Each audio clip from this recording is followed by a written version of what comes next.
झूलदे ही रहणगे निशान केसरी, खालसे नूं मिली पहचान केसरी, खालसे नूं मिली पहचान केसरी। कुदरत ने हर चीज़ की पहचान करने दे वास्ते अलग अलग चिन्ह जां निशान बना रखे ने। रंग रूप आकार बनतर उन्हां दी बारी देख तो असीं हर चीज़ की पहचान कर सकते हाँ। सारे जीव जंतु ते वनस्पति की पहचान भी उन्हां दी बारी दिख तो ही हुंदी है।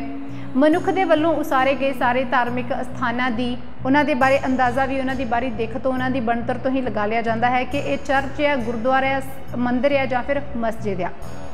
इदां ही धार्मिक चिन्ह जां फिर बाहरी लिबास तो मनुख दे धर्म का भी पता लगता है कि वह मनुख जोगी है, जैनी है, ईसाई है, हिंदू है जां फिर सिख है।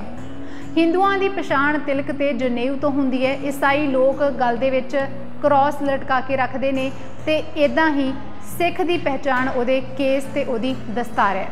गुरु नानक पातशाह ने मनुख नूं तैयार करना शुरू किया। जदों मनुख संपूर्ण रूप विच तैयार हो गया तां 10वें नानक गुरु गोबिंद सिंह जी ने मनुख दे उपर निशाना दी मोहर लगा दी। खालसा पंथ की सिरजना वेले सिख नूं एक वखरी पहचान दी कि दूरों ही पता लग सके कि यह सिख आ, सिख भाई है जां फिर सिख बीबी है। भाई नानक लाल जी एक पूर्ण सिख का निशाना पेश करते हुए लिखते हैं कि निशाने सिखी ई 5 हरफ काफ, हरगिज ना बासिद ई 5 मुआफ। ये 5 काफ जां कक्के किहड़े हन, इस बाबत वो लिखते ने कड़ा कारदो कश कंगा बिदा बिना केस हेज अस्त जुमला निशान। कड़ा किरपान कंगा कशहरा ते केस ये सिखी दियां निशानियां ने, जो कि केवल निशानी ही नहीं बल्कि इहदे नाल ही हर निशानी दे विच एक बड़ी डूंगी विचारधारा रहस ते रमज लुकी हुई है। सब तो पहला गल करांगे केसां दी कि सिख धर्म दे विच केसां दी की महत्ता है। केस परमात्मा दे वल्लों संसार दे हर एक मनुख नूं बख्शिया होया एक कुदरती तोहफा है। ज्ञान रत्नावली विच अंकित है कि भाई मरदाना जी गुरु नानक देव जी नूं कहण लगे कि सच्चे पातशाह तुसी पूरी दुनिया नूं उपदेश दिंदे हो, मैनू भी कोई इदां दा उपदेश देवो। तां गुरु साहिब कहण लगे कि मरदानिया तू तां पहलां तो ही उपदेश कमा रहा है, पर फिर भी जे तू मंगिया ही है तां सुन। पहला उपदेश कि पूरी उम्र केसां नूं नहीं कटवाउणा, दूजा आए गए लोड़वंद अतिथि की सेवा करनी ते तीजा अमृत वेले नूं संभाल के रखना। ते भाई मरदाना जी ने भी अपनी पूरी उम्र इन्हां उपदेशों उत्ते डट के पहरा दिता है। बहुत सारे लोग जिन्हां नूं उन्हां दे बजुर्गां दे वल्लों वड्डियां दे वल्लों जां तां सिख इतिहास के बारे जानकारी नहीं दिती हुंदी जां फिर उन्हां ने सुनी जां मन्नी नहीं हुंदी, उन्हां दे मन दे विच अक्सर ये सवाल चलते रहंदे ने केसां नूं लैके दाड़ी नूं लैके कि इन्हां दी की महत्ता है, इन्हां नूं रखण दा की फायदा है। सिੱਖੀ ਤਾਂ मन के अंदर होनी चाहिए है, सिੱਖੀ मन की होनी चाहिए है। ਤਾਂ ਉਹ एक गल ਨੂੰ ਚੰਗੀ तरह समझ लैन कि तन की सिੱਖੀ नालों मन की सिੱਖੀ निभाउणी किते ज़्यादा औखी है। जेकर असी गुरु साहिब के वलों बख्शिश किते 5 ककार धारण नहीं कर सकते तो मन की सिੱਖੀ जिहदे विच अमृत वेले जागना, इशनान करना, गुरबाणी पढ़नी, समझनी ते सिमरन करना, गुरुद्वारे जाना, सच बोलना, सच सुनना, सच ही देखना, हक सच धर्म की किरत कमाई करनी, किसी की चुगली निंदिया नहीं करनी, किसी को नफरत नहीं करनी, घृणा नहीं करनी, अकाल पुरख की जोत ही सब दे विच देखनी, हर एक इंसान नूं प्यार करना, कुछ भी गलत ना ही देखना आ ना ही सुनना आ, किसी दे नाल कुछ गलत नहीं करना। इन्हां सारे गुणां दे विच असीं किवें परपक्क रह सकते हाँ। जेकर गुरु गोबिंद सिंह जी ने कलगीधर पातशाह जी ने सानू ये न्यारा सिखां नूं ये न्यारा स्वरूप ना बख्शिया हुंदा तां सिख मत भी अज बाकी मतां दे वांग किधरे गवाच जानी सी जां फिर मिक्सअप हो जानी सी। असली मत का कोई थां टिकाणा नहीं सी लभना। दुनिया के किसी भी कोने विच जेकर अज सिखां ने अपने इस न्यारे स्वरूप नूं संभाल के रखा होया है तां उस दुनिया के कोने विच उन्हां दी सिख दी जिहड़ी होंद आ वो एक वखरी कौम के स्थाई रूप विच प्रगट हुई है। केस गुरु दी मोर ने गुरु गोबिंद सिंह जी वालों बख्शिश किया एक पहचान पत्र आ जिहदे नाल सिख दी एक वखरी पहचान हुंदी है। ये गल सिर्फ सिख भाइयों वास्ते ही नहीं बल्कि जो बीबियां आईब्रोज बनवाउंदियां ने जां फिर केस कटवाउंदियां ने उन्हां वास्ते भी उन्नी ही टुकदी है।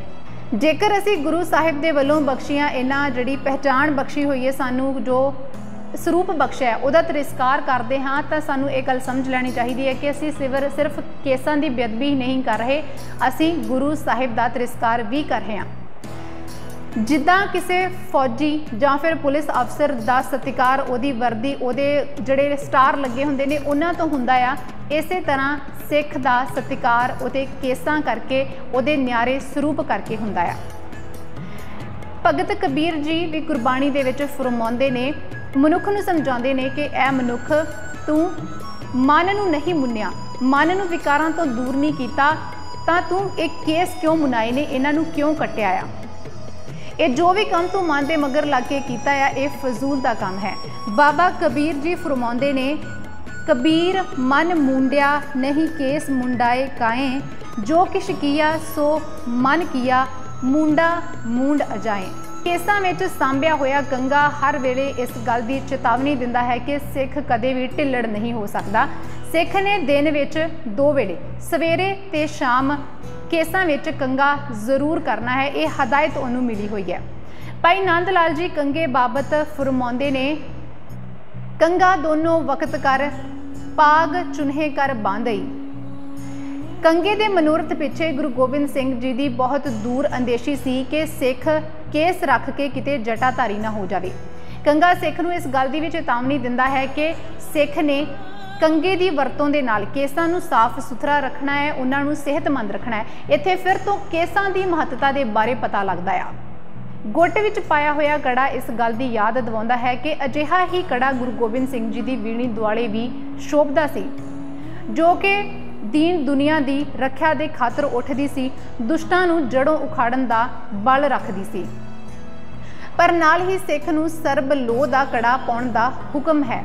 ਪ੍ਰੋਫੈਸਰ ਪੂਰਨ ਸਿੰਘ ਜੀ ਲਿਖਦੇ ਨੇ ਕਿ ਕੜਾ ਗੁਰੂ ਸਾਹਿਬ ਦੇ ਵੱਲੋਂ ਬਖਸ਼ਿਆ ਹੋਇਆ ਇੱਕ ਮਹਾਨ ਤੋਹਫਾ ਹੈ।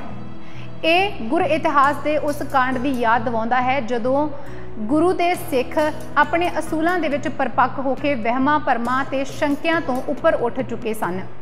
ਗੁਰਮਤ ਦੇ ਇਹਨਾਂ ਸਿੱਧਕਵਾਨਾਂ ਨੂੰ ਕੋਈ ਦੇਵੀ ਦੇਵਤਾ ਨਹੀਂ ਸੀ ਡਰਾ ਸਕਦਾ ਤੇ ਨਾ ਹੀ ਸ਼ਨੀ ਦੇਵਤੇ ਆਦਿ ਦਾ ਇਹ ਜਿਹੜੇ ਸਿੱਖ ਸੀ ਇਹ ਭੈ ਰੱਖਦੇ ਸੀ, ਉਹਨਾਂ ਤੋਂ ਡਰ ਖਾਂਦੇ ਸੀ। ਇਤਿਹਾਸ ਵਿੱਚ ਜ਼ਿਕਰ ਆਉਂਦਾ ਹੈ ਕਿ ਗੁਰੂ ਗੋਬਿੰਦ ਸਿੰਘ ਜੀ ਦੇ ਦਰਬਾਰ ਵਿੱਚ ਇੱਕ ਵਾਰ ਵੇਦਵਾ ਬ੍ਰਾਹਮਣ ਆਇਆ। ਉਹ ਆ ਕੇ ਗੁਰੂ ਸਾਹਿਬ ਨੂੰ ਕਹਿਣ ਲੱਗਾ ਕਿ ਤੁਹਾਡੇ ਤੇ ਤੁਹਾਡੇ ਸਿੰਘਾਂ ਦੇ ਸਾਰੇ ਜਿਹੜੇ ਦੁੱਖ ਨੇ, ਕਸ਼ਟ ਨੇ ਉਹ ਟਲ ਜਾਣਗੇ ਜੇਕਰ ਤੁਸੀਂ ਲੋਹਾ, ਮਾਂ ਦੀ ਦਾਲ ਤੇ ਸਰੋਂ ਦਾ ਤੇਲ ਉਹਨੂੰ ਦਾਨ ਵਿੱਚ ਦੇਵੋਗੇ।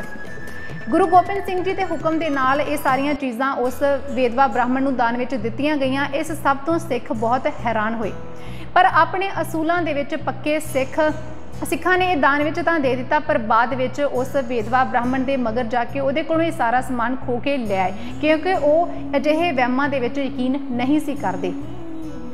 ਆ ਕੇ ਉਹਨਾਂ ਨੇ ਜਿਹੜਾ ਮਾਂ ਦੀ ਦਾਲ ਸੀ ਉਹਦੇ ਵੜੇ ਬਣਾ ਕੇ ਸਰੋਂ ਦੇ ਤੇਲ ਵਿੱਚ ਤਲ ਕੇ ਉਹ ਲੰਗਰ ਦੇ ਵਿੱਚ ਵਰਤਾਏ ਤੇ ਲੋਹੇ ਨੂੰ ਢਾਲ ਕੇ ਉਹਦੇ ਕੜੇ ਬਣਾ ਕੇ ਆਪਣੀਆਂ ਬਾਹਾਂ ਦੇ ਵਿੱਚ, ਆਪਣੇ ਗੁੱਟਾਂ ਦੇ ਵਿੱਚ ਪਾ ਲਏ। ਜਦੋਂ ਇਸ ਘਟਨਾ ਦਾ, ਇਸ ਗੱਲ ਦਾ ਗੁਰੂ ਗੋਬਿੰਦ ਸਿੰਘ ਜੀ ਨੂੰ ਪਤਾ ਲੱਗਾ ਤਾਂ ਉਹ ਬਹੁਤ ਪ੍ਰਸੰਨ ਹੋਏ। ਉਹਨਾਂ ਨੇ ਸਿੱਖਾਂ ਨੂੰ ਕਿਹਾ ਕਿ ਤੁਸੀਂ ਅੱਜ ਵਹਿਮਾਂ ਭਰਮਾਂ ਦੀ ਲੰਬੀ ਲੜਾਈ ਤੇ ਜਿੱਤ ਹਾਸਲ ਕਰ ਲਈ ਹੈ। ਇਸ ਤੋਂ ਬਾਅਦ ਜਦੋਂ 1699 ਦੇ ਵਿੱਚ ਗੁਰੂ ਜੀ ਨੇ ਖਾਲਸਾ ਪੰਥ ਦੀ ਸਿਰਜਣਾ ਕੀਤੀ ਸੀ ਤਾਂ ਉਦੋਂ ਕੜੇ ਨੂੰ 5 ਕਕਾਰਾਂ ਦੇ ਵਿੱਚ ਸ਼ਾਮਲ ਕੀਤਾ ਸੀ। ਕੜਾ ਇਸ ਗੱਲ ਦੀ ਯਾਦ ਦਿਵਾਉਂਦਾ ਹੈ ਕਿ ਸਿੱਖ ਵਹਿਮਾਂ ਭਰਮਾਂ ਤੋਂ, ਕਰਮ ਕਾਂਡਾਂ ਤੋਂ ਮੁਕਤ ਹੈ। ਪਰ ਜੇ ਫਿਰ ਵੀ ਸਿੱਖ ਹੱਥ ਵਿੱਚ ਕੜਾ ਪਾ ਕੇ ਬੇਈਮਾਨੀ ਕਰੇ, ਉਸੇ ਹੱਥ ਦੇ ਨਾਲ ਕਲਮ ਫੜ ਕੇ ਕਿਸੇ ਦੇ ਬਾਰੇ ਬੁਰਾ ਲਿਖੇ, ਤਾਂ ਸਮਝ ਲੈਣਾ ਚਾਹੀਦਾ ਹੈ ਕਿ ਉਸ ਸਿੱਖ ਨੂੰ ਗੁਰੂ ਦੇ ਵੱਲੋਂ ਇਹ ਬਖਸ਼ੇ ਕੜੇ ਦੀ ਅਹਿਮੀਅਤ ਸਮਝ ਵਿੱਚ ਨਹੀਂ ਆਈ। ਕਿਉਂਕਿ ਸਿੱਖ ਜਦੋਂ ਵੀ ਹੱਥ ਦੇ ਵਿੱਚ ਜਿਹਨੇ ਕੜਾ ਪਾਇਆ ਹੋਵੇ ਉਹਦਾ ਹੱਥ ਮੰਦੇ ਕਰਮਾਂ ਵੱਲ ਜਾਂਦਾ ਹੈ ਤਾਂ ਇਹ ਕੜੇ ਦੇ ਵੱਲ ਦੇਖ ਕੇ ਸਿੱਖ ਨੂੰ ਇਸ ਗੱਲ ਦਾ ਅਹਿਸਾਸ ਹੁੰਦਾ ਹੈ ਕਿ ਉਹਨੇ ਮੰਦੇ ਕਰਮਾਂ ਤੋਂ ਦੂਰ ਰਹਿਣਾ ਹੈ, ਵਹਿਮਾਂ ਭਰਮਾਂ ਤੋਂ ਦੂਰ ਰਹਿਣਾ ਹੈ ਤੇ ਕੜੇ ਵੱਲ ਵੇਖ ਕੇ ਉਸ ਨੂੰ ਗੁਰੂ ਗੋਬਿੰਦ ਸਿੰਘ ਜੀ ਦਾ ਹੁਕਮ ਯਾਦ ਆਉਂਦਾ ਹੈ। ਇਹਦੇ ਨਾਲ ਹੀ ਦੱਸ ਦਈਏ ਕਿ ਕਿਸੇ ਐਮਰਜੈਂਸੀ ਦੀ ਹਾਲਤ ਵਿੱਚ ਜਦੋਂ ਕਿ ਅਚਾਨਕ ਹੀ ਹਮਲਾ ਹੋਵੇ ਤਾਂ ਕੜੇ ਨੂੰ ਢਾਲ ਦੇ ਰੂਪ ਵਿੱਚ ਵੀ ਵਰਤਿਆ ਜਾ ਸਕਦਾ ਹੈ। ਕਸ਼ਹਿਰਾ, ਲੱਕ ਦੇ ਦੁਆਲੇ ਬੰਨਿਆ ਹੋਇਆ ਕਸ਼ਹਿਰਾ जिथे नंगेज नूं ढकदा है उत्थे ही इस गल दा ये प्रतीक है कि सिख ने अपने आचरण नूं उच्चा सुच्चा ते साफ सुथरा रखना है। गुरु नानक पातशाह ने अपने जीवन काल के समय विच सिख दे किरदार नूं उच्चा सुच्चा रखण प्रति उपदेश दिंदिआं कहा सी, अखी सूतक वेखना पर त्रे पर तन रूप। बहुत सारे पीर पैगंबर वली योधे अजिहे होए ने जो अपने किरदार तो हेठां डिग पे ते विकारी हो गए। कुछ कु जिहड़े सी गृहस्थ जीवन नूं छड्ड के भज गए ते उन्होंने लंगोट पहन ले, जंगलों के विच जाके डेरे ला ले। उन्हों का जीवन एक बेतरतीबा जिहा हो गया सी। पर धन गुरु गोबिंद सिंह महाराज जिन्हां ने खालसा पंथ की सिरजना की ते सिख की जिंदगी ही कुछ वखरी कर दी। ना तो सिख गृहस्थ जीवन तो भज्या है ते ना ही विकारां दे जाल दे विच ओह फसिया है। सो कशहरा जिथे सरीरक लोड़ नूं पूरा करता है, उत्थे ही इस गल की याद दिवाउंदा है कि सिख ने अपना किरदार हमेशा उच्चा सुच्चा रखना है, साफ सुथरा रखना है। पंजवां ककार है किरपान। किरपान मनुख की गैरत ते सूरबीरता की निशानी है। मनुख दे कोल जां सिख दे कोल होर कोई हथियार होवे चाहे ना होवे, पर उहदे कोल एक किरपान जरूर होवे हथियार दे रूप विच, जिहदे नाल ओह भीड़ पैण ते जां फिर औखियाई दे समय दुश्मन दे खिलाफ मुकाबले दे वास्ते उहदे नाल मुकाबला करन वास्ते वरत सकदा है। तलवार की जगह गुरु साहिब ने किरपान शब्द की वरतों की, जो बनया है किरपा प्लस आन तो। जिहड़ी किरपान है इनू सिख मजलूम की रख्या वास्ते उहदे उत्ते किरपा करने वास्ते उठाउंदा है, जां फिर अपनी आन जां स्वै मान की रख्या दे वास्ते ये उठदी है। किसी मजलूम निहत्थे जां निमाणे दे उत्ते तलवार नहीं उठाई जाती। इतिहास विच जिक्र आउंदा है कि एक बार जदों बादशाह बहादुर शाह दे एक दरबारी ने गुरु साहब नूं वार-वार करामात दिखाउण वास्ते कहा, तां गुरु गोबिंद सिंह जी ने अपनी म्यान दे विचों तलवार कड्डी ते कहा कि एक किरपान ही सब तो वड्डी करामात है, जो कई देशां दियां कई कौमां दी किस्मत नूं पलट के रख दिंदी है। किरपानधारी होना सुतंत्रता की निशानी है। ये याद दिवाउंदी है उस गुरु की जिन्हें कदे भी अकाल पुरख तो छुट किसी होर दी ईन नूं नहीं सी मन्निया। एक किरपान इस गल की भी निशानी है कि सिख कदे भी गुलामी नूं नहीं कबूलदा। सन 1699 तो लैके सिख राज के अंत तक भाव कि 1849 तक सिखां ने कदे भी अपने हथों किरपान नूं नहीं छड्डिया। पर जदों 1849 विच अंग्रेज़ां दे हथ पंजाब की कमान आ गई, तां अंग्रेज़ां ने सिख जरनैलां नूं सरदारां नूं किरपान पुंजे रखण दा हुक्म दिता। उस वेले हर सिख ये गल जानदा सी कि वह केवल अपनी किरपान नूं ही अंग्रेज़ां दे हवाले नहीं कर रहा, बल्कि बड़े महंगे भाव ते मिली हुई आज़ादी नूं भी अपने हथों छड्ड रहा है। अंग्रेज़ सरकार का दबदबा होया, देश के अंदर आर्म्स एक्ट लागू होया ते सिखां ते भी ये पाबंदी लग गई कि वह किरपान नूं पा के नहीं रख सकते। पर सिख जिन्हां दे वास्ते किरपान आज़ादी का प्रतीक सी, गुलामी दीआं जंजीरां कट्टण वास्ते गुरु गोबिंद सिंह जी की एक प्यारी बख्शिश सी, उन्होंने सिख किवें भुला सकते सी। उस वेले अकाली लहर के समय सिखां ने किरपान की आज़ादी हित मोर्चा ला लिया। मजबूर होकर ब्रिटिश सरकार नूं ये पाबंदी हटाउणी पई ते इजाजत देनी पई सिखां नूं किरपान पाउण दी। पर उस तो बाद पहलां जिहड़ी किरपान सी 2 तो 2.5 फुट वड्डी किरपान जिहड़ी सी वो हत्थ दे विच रखी जांदी सी, पर इहदे तो बाद विच जिहड़ी अजकल किरपान पाई जाती है छोटी किरपान, इहदी ही इजाजत मिली वो भी गातरे दे विच पा के रखण दी। सो ये 5 ककार जो गुरु साहिब के वलों बख्शे हुए ने, इन्हां दे पिछे गुरु साहिब की एक बड़ी डूंगी विचारधारा ते रहस्य लुकिया होया सी।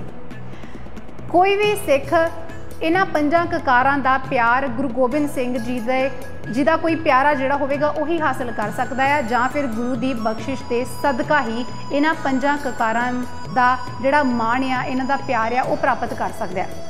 इत्थे सिखां नूं एक ये भी गल समझ लैनी चाहिदी है कि जिवें किसी भारी विपता के समय, औखियाई जां मुश्किल के समय सिखां नूं गुरु की बाणी ने योग अगवाई देनी है, उत्थे ही कौम नूं इकट्ठियां करन वास्ते इन्हां 5 ककारां दा भी एक वडमुला योगदान है।